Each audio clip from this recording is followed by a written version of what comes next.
오늘 함께 보실 말씀은 베드로전서 3장 8절부터 12절까지 말씀입니다. 제가 읽어드리겠습니다. 마지막으로 말하노니 너희가 다 마음을 같이하여 동정하며 형제를 사랑하며 불쌍히 여기며 겸손하며 악을 악으로 욕을 욕으로 갚지 말고 도리어 복을 빌라. 이를 위하여 너희가 부르심을 받았으니 이는 복을 이어받게 하려 하심이라. 그러므로 생명을 사랑하고 좋은 날 보기를 원하는 자는 혀를 금하여 악한 말을 그치며 그 입술로 거짓을 말하지 말고 악에서 떠나 선을 행하고 화평을 구하며 그것을 따르라. 주의 눈은 의를 향하시고 그의 귀는 의인의 간구에 기울이시되 주의 얼굴은 악행하는 자들을 대하시느니라 하였느니라. 아멘. 아멘. 캘리포니아 오클랜드 교회를 섬기는 정현선 목사입니다. 기쁨의 언덕으로 섬기시는 유기한 목사님이 일타 강사로 하루 뛰시라고 관건하셔서 말씀을 나누게 됩니다. 은혜 안에 또 오늘도 말씀 나누고 또 은혜와 도전의 시간 되기를 소망하고 주 안에서 또 인사드립니다. 대부분의 교회를 평가할 때는 흔히 세 가지 B로 평가합니다. 세 가지 B로요. 뭐겠습니까? 첫 번째 B는 빌딩이고요. 그리고 베프티즘, 그리고 버젯이죠. 건물의 크기, 교인의 숫자, 그리고 재정의 규모로 평가를 합니다. 또 비슷하게 교회 평가에 A, B, C가 있습니다. A는 attendance, B는 building, C는 cash죠. 교인과 건물과 재정으로 평가합니다. 그러나 이보다 정말 참된 진정한 교회 평가의 기준은 그 교회가 얼마나 서로 사랑하고 또 그 교회들이 얼마나 서로 축복하는가, 정말 관계지향적인 공동체인가 하는 것이 진정한 기준이 되어야 한다고 믿습니다. 신약 성경에는 서로라고 하는 one another, each other이라고 하는 말이 40번 이상 더 사용됩니다. 서로 사랑하라, 서로 용납하라, 또 서로 우애하라, 서로 존경하라, 서로 위해 기도하라, 서로 짐을 지라, 서로 가르치며, 서로 위로하며, 서로 용서하며, 서로 순복하라. 많은 구절을 보게 됩니다. 여러분, 왜 이렇게 서로에게 이렇게 하라고 명령을 하실까요? 왜 그렇게 부탁하실까요? 왜냐하면 저는 그렇게 생각합니다. 사실 우리가 그렇게 하지 못하기 때문에. 잘하면은 이렇게 부탁을 안 하셨을 텐데 그렇게 잘하지 못하기 때문에 그렇게 서로 사랑하고 또 서로 축복하라고 부탁하시는 것이라 생각해 보면서 오늘 말씀 앞에 회개하고 또 도전받는 시간 되기를 축복합니다. 강원도 태백에 예수원을 설립하시고 섬겼던 대천덕 신부님 20년 전에 소천하셨지만 이분께서 교회라고 하는 단어를 한자로 잘못 번역을 했다고 지적을 하신 적이 있습니다. 헬라어로 에클레시아죠. 에클레시아를 한자로 가르칠 교, 모일 회자로 번역을 했는데 그는 바른 번역이 아니라고 하세요. 바르게 번역을 하면은 가르칠 교가 되는 게 아니라 사귈 교자가 돼야 된다.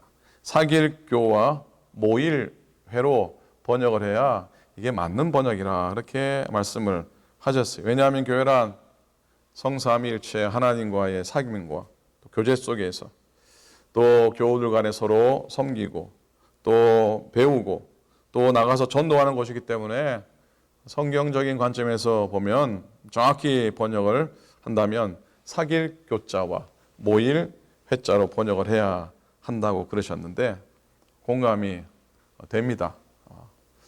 예수 그리스도를 자신의 구주로 영접하고 또 구원받는 하나님의 자녀들은 변화되고 성숙되어야 됩니다.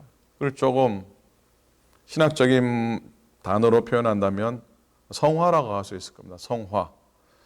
이런 삶은 서로를 향한 관계지향적인 공동체 안에서 잘 이루어지는 것이라 믿습니다. 서로 사랑하고 또 서로 축복하는 공동체를 이루기 위해서 오늘 말씀 베드로전서 3장 8절부터 12절 통해서 사도 베드로가 우리에게 부탁한 말씀을 좀 생각해 보기 원합니다. 가장 먼저는 마음을 같이하고 사랑하고 또 긍휼히 여기라 그렇게 교훈하십니다. 8절이죠. 마지막으로 말하노니 너희가 다 마음을 같이하여 동정하며 형제를 사랑하며 불쌍히 여기며 겸손하며. 사람이 사람을 대하는 네 가지의 태도가 있다고 합니다. 첫째는 경쟁자, 둘째는 이용자, 셋째는 무관자, 넷째는 동반자. 넷 중에 뭐가 제일 좋습니까? 당연히 오늘 말씀은 성도와 성도가 동반자가 되라 이렇게 말씀합니다. 서로 헬퍼가 되고 또 서로 파트너가 되고 좋은 동반자가 되라고 교훈하십니다. 동반자 그러니까 가수 태진아 집사님이 부른 동반자라는 노래가 생각이 납니다. 당신은 나의 동반자, 영원한 나의 동반자, 내 생의 최고의 선물. 이 태진아 집사님의 간증을 들어보면요, 이 동반자라는 이 노래는 원래 찬양으로 작곡을 하셨다고 합니다. 그래서 원래의 이 노래의 가사도 주님은 나의 동반자, 영원한 나의 동반자, 내 생의 최고의 선물 주님을 만난 거였어 라고 지었답니다. 그런데 이분이 이렇게 찬양하고 간증을 할 만한 마음의 준비가 되어 있지 않았대요. 그렇게 짓긴 했지만, 그런데 하루는 이 태진아 집사님이 교회에서 기도를 하는데 하나님이 그러시더랍니다. 먼저는 유행가로 개사해서 부르고 너의 마음이 준비되면 그때 본래 가사로 찬양을 하라. 그렇게 하셨대네요. 그런 얘기가 있습니다. 그런 간증을 하시더라고요. 여러분, 우리가 이 세상 사람들은 우리를 경쟁자로 또 이용자로 우리에게 또 무관심하지만 주님이 우리의 동반자니까 사랑하는 우리 성도들만큼은 서로에게 동반자가 되어야 주어야 된다고 믿습니다. 여러분, 남보다 잘하려고 하지 말고 전보다 더 잘하자 이런 마음을 갖는 겁니다. 그래야 싸움이 안 납니다. 그래야 남의 섬김이 귀히 보이고 또 나의 섬김에 노력을 더 하게 되는 것이죠. 모인 사람들이 모두 겸손하고 온유하고 또 서로 상대방을 나보다 더 귀하게 여긴다면 그건 분명히 하나님께서 주신 마음이라고 믿습니다. 주님이 주신 마음이라고 믿습니다. 그 안에 주님이 계시는 것이죠. 그래서 중요한 건 서로 겸손하는 겁니다. 옛날에 이런 인사, 우스개 인사 있었잖아요. 너나 잘하세요. 나는 잘하고 있다. 있습니다. 그런데 이걸 바꿔서 많이 인사를 하지요. 뭐라 그럽니까? 나나 잘하자. 나나 잘하세요. 당신은 잘하고 있습니다. 그렇게 인사하는 겁니다. 우리가 하찮은 것 가지고 논쟁하는 것보다 더 중요한 건 형제를 이해하고 사랑하고 그들을 세울 수 있어야 한다는 것. 서로 사랑하고 또 서로 축복하기를 소원합니다. 또 오늘 말씀 가운데 두 번째로는 축복의 말을 하라고 교훈을 하십니다. 도와주고 세워주기 위해서 만나는데 서로가 덕이 되는 말을 해야 합니다. 9절이죠. 악을 악으로 욕을 욕으로 갚지 말고 도리어 복을 빌라. 10절 중간쯤 보시면 혀를 금하여 악한 말을 그치며 그 입술로 거짓을 말하지 말고 그랬어요. 마음을 넓고 깊게 해주는 말이 이 말이랍니다. 미안해라고 하는. 그리고 겸손한 인격의 탑을 쌓는 말은 고마워. 날마다 새롭고 감미로운 말은 사랑해. 그리고 사람을 사람답게 해주는 말 잘했어. 잘했다라는. 그리고 화평과 평화를 이루는 말은 내가 잘못했다. 이 고백이랍니다. 그리고 모든 것을 덮어 하나가 되게 해주는 말은 우리는 이라는 말. 세상에서 가장 귀하고 보배로운 말이 뭐겠습니까? 친구야 랍니다. 친구야. 그리고 최고로 격려하는 최고의 격려의 말은 딱 좋다. 딱 좋아. 누가 뭐라 그래도 딱 좋다고 칭찬하라고 합니다. 여러분, 성도는 영원한 생명을 사랑하고 좋은 날, 천국의 날들 보기를 원하는 자들이니 성도답게 말할 수 있어야 합니다. 성도답게 말해야 합니다. 진심으로 상대방을 축복해야 합니다. 하나님은 우리 성도들이 축복의 통로가 되기를 간절히 원하십니다. 그리고 세 번째로요, 오늘 말씀을 통해서 교훈받고 싶은 것이 화평을 구하는 자가 되라는 것이죠. 피스메이커가 되라는 겁니다. 물론 피스메이커가 된다는 게 내 의지나 내 능력 가지고 되는 것은 아니라 생각합니다. 은혜 충만하고 성령 충만해서 성령님 주시는 선물로 가능한 점이 있습니다. 11절 보니 악에서 떠나 선을 행하고 화평을 구하며 그것을 따르라 말씀합니다. 상담 심리학자들이 피스메이커가 되기 위한 아주 단순한 두 가지를 부탁을 합니다.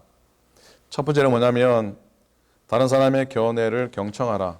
내가 원하는 것을 말하기보다는 상대방의 이익, 관점, 생각, 감정 그리고 관점에 주목하고 들으라. 그리고 둘째, 진실을 말하되 사랑하는 태도로 하라. 여러분, 사랑하면 무엇이 달라도 다릅니다.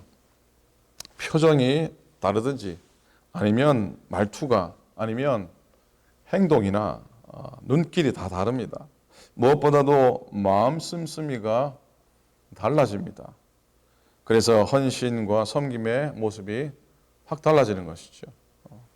그런 분들이 모인 것은 누가 뭐라고 해도 천국이 되는 줄로 믿습니다.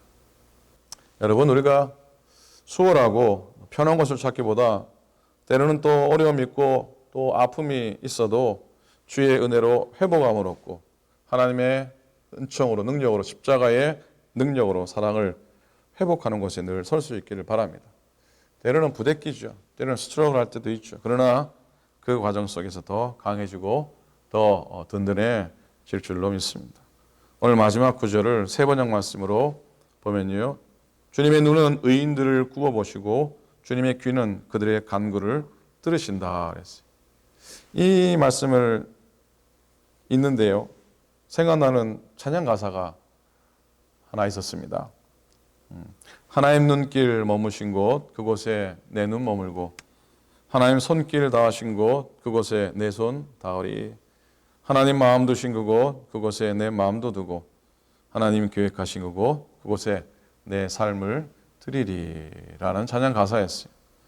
사랑하는 여러분, 우리들의 교회들마다 이 땅의 모든 교회들마다 사랑이 충만하고 또 섬기는 모든 교우들의 가정들마다 복과 덕이 넘치고 그래서 그런 발걸음들이 채워지는 주의 성전, 그들의 사랑과 그들의 축복으로 채워지는 그런 성전들, 교회들 될 수 있기를 소망합니다. 그래서 하나님의 눈길, 하나님의 손길이 임하시는 성도 되시고 그런 교회들이 다 될 수 있기를 우리 주님의 이름으로 간절히 축원을 드립니다. 아멘. 기도하겠습니다. 하나님 아버지 고맙습니다. 은혜를 따라 오늘도 소망 가운데 하루를 예배하며 시작해 하시니 고맙습니다.